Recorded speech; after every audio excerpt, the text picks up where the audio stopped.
Hello, what's up guys? So, paano ba ayusin yung check engine guys? So, yung fuse, okay naman yung fuse guys. Yung battery, okay naman yung battery.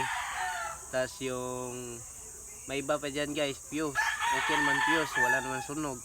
So, tingnan natin guys kung bakit nag-check engine yung motor nyo. Dahil may iba ding mga tao na malikot din yung kamay guys. So, may binubunot sila na ingay naman ng manok. May binubunot sila na may binubunot sila na wire guys, ground, para mag-check engine. Hindi rin umandar yung motor nyo.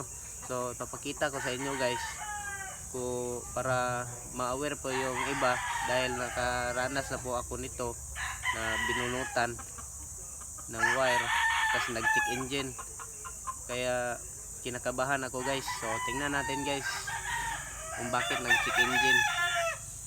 Ito guys.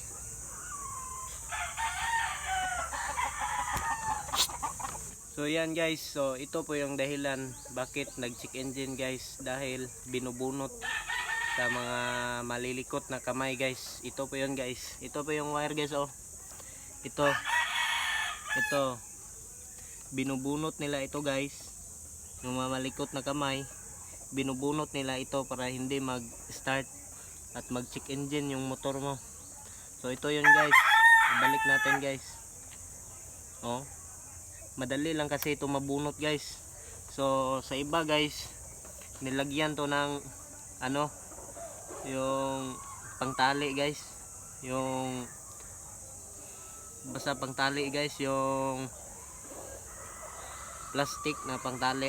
Nilagyan nila ito guys papunta dito sa ilalim para hindi mabunot.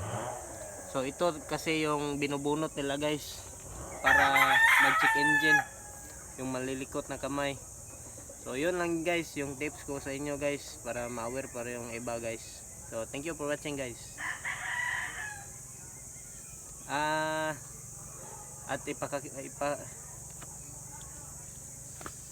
At ipakita ko rin sa inyo guys kung aandar na siya guys. Tingnan natin guys. So ito po yun guys.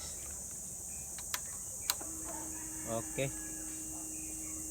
At wala na po siyang check engine guys. Kaya aandar na po to.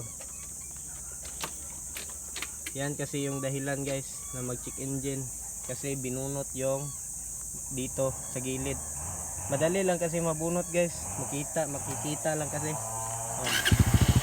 Yan, mandar na. Thank you for watching guys. So paki-subscribe naman guys para makita nyo pang bago kong video guys.